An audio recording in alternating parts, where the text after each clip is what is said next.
saya Tasya Sulfamaira, mahasiswi Fakultas Psikologi Universitas Islam Negeri Maulana Malik Ibrahim Malang. Pada kali ini saya berkesempatan untuk membuat video dalam pemenuhan tugas ujian tengah semester mata kuliah Psikologi Klinis. Pada video kali ini saya akan menjelaskan kepada teman-teman mengenai salah satu gangguan klinis, yakni gangguan skizofrenia. Untuk penjelasannya, silakan simak video berikut ini. Oke, kali ini kita akan membahas salah satu jenis gangguan klinis, yakni gangguan skizofrenia. Nah, pada pembahasan kali ini kita bakal ngebahas 4 persoalan. Yang pertama, kita bakal mengetahui apa sih skizofrenia itu. Dan yang kedua, kita juga membahas tentang gejala-gejala yang dialami oleh pasien skizofrenia. Yang ketiga, kita bakal ngebahas tentang jenis-jenis skizofrenia. Dan yang terakhir, kita bakal membahas tentang penyebab dan cara penanganan pasien skizofrenia. Oke, langsung saja kita masuk ke pembahasan pertama. Pembahasan pertama yakni apa sih skizofrenia itu? Jadi, skizofrenia ini sering disamakan dengan gangguan psikosis, padahal keduanya ini berbeda. Jadi, psikosis hanyalah salah satu gejala dari gangguan mental, seperti gangguan bipolar, delusi, depresi berat, dan juga skizofrenia. Jadi, meski gejala psikosis dapat muncul pada skizofrenia, namun tidak semua penderita skizofrenia pasti mengalaminya.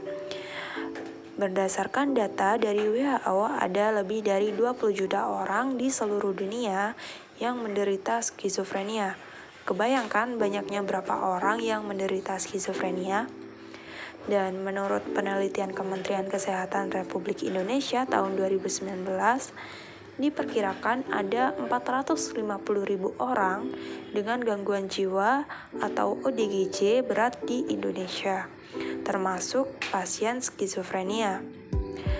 Jadi, skizofrenia sendiri merupakan sindrom gejala positif, negatif, dan kognitif. Apa sih gejala positif, negatif, dan kognitif itu?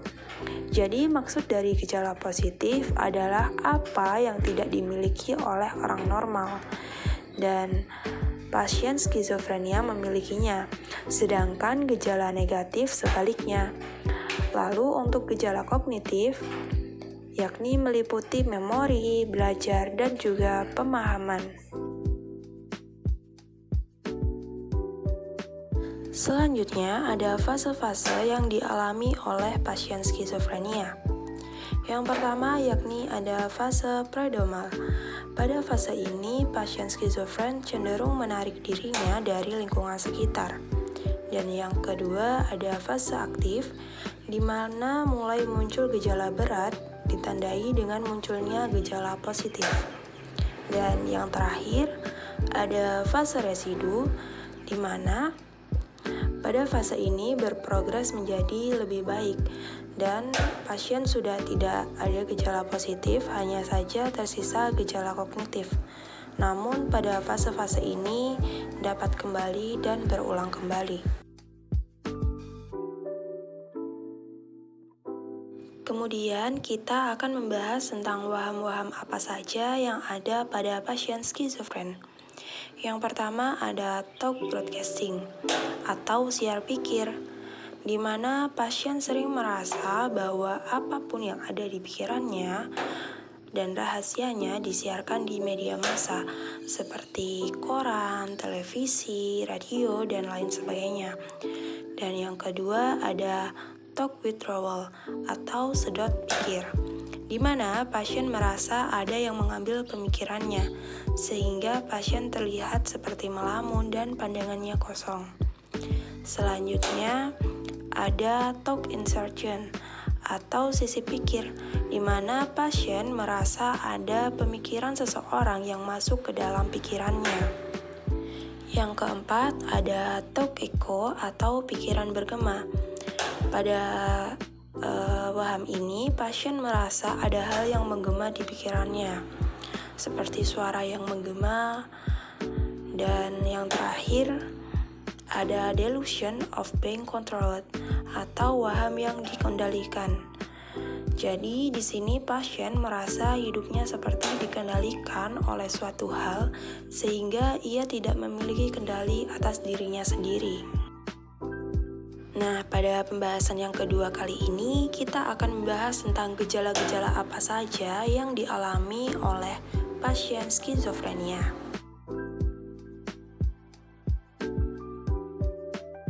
Gejala yang dialami oleh pasien skizofrenia terbagi menjadi dua kategori. Yang pertama ada gejala positif yang ditandai dengan perubahan persepsi yang mengakibatkan penderita skizofren berperilaku tidak wajar. Jadi gejala tersebut bisa berupa halusinasi, delusi atau waham tadi, dan juga perilaku tidak normal. Dan yang kedua ada gejala negatif yang ditandai dengan ketidakmampuan penderita dalam bersosialisasi dengan lingkungannya. Jadi gejala ini ditandai dengan kecenderungan penderita yang menarik diri dari pergaulan dan tidak peduli dengan penampilannya. Adapun gejala yang khas skizofrenia yakni adanya halusinasi auditorik dan delusi atau waham. Pada pembahasan ketiga kali ini, kita akan mengetahui tentang jenis-jenis skizofrenia.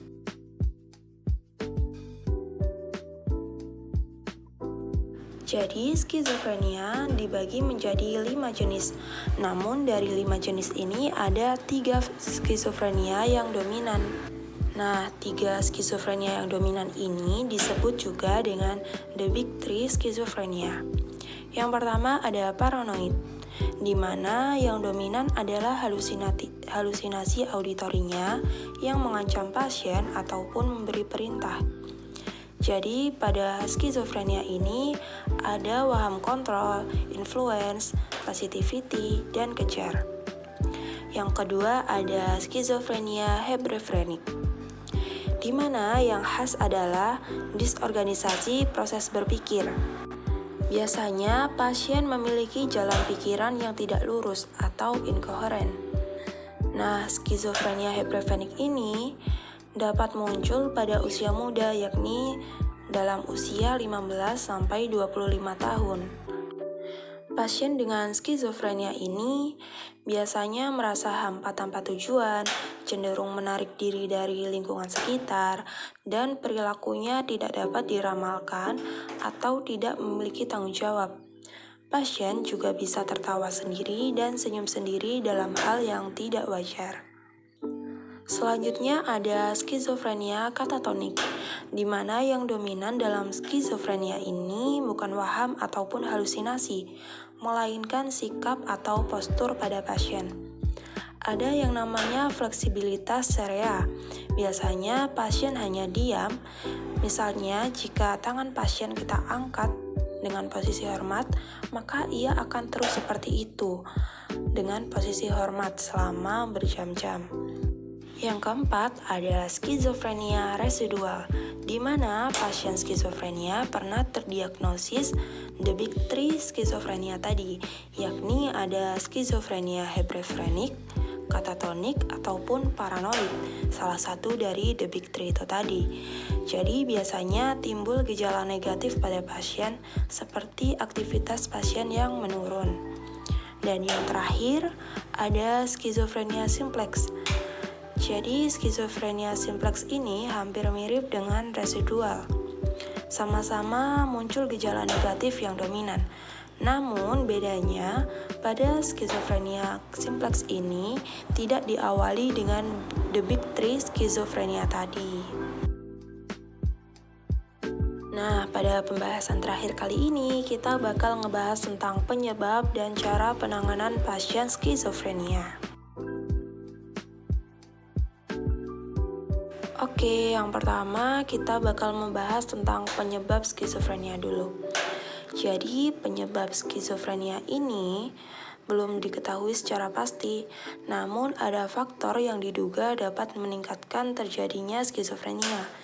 Di antaranya ada faktor genetik dan faktor pengaruh lingkungan.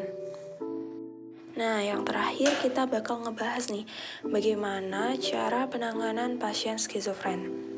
Jadi, penanganan pasien skizofren ini hanya dilakukan oleh ahli profesional, seperti psikiatri.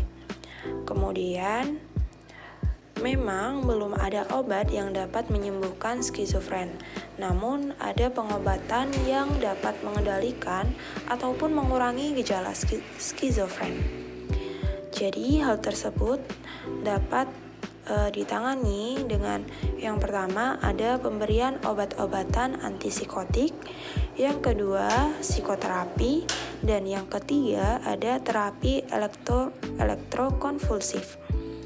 Jadi pencegahan skizofrenia dapat dilakukan dengan mendeteksi dan mengobatinya sejak dini, sehingga perburukan dan kekambuhan penyakit skizofrenia ini dapat dicegah.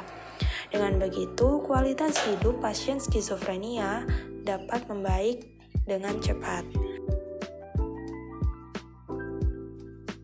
Nah, itu tadi sedikit pembahasan mengenai gangguan skizofrenia.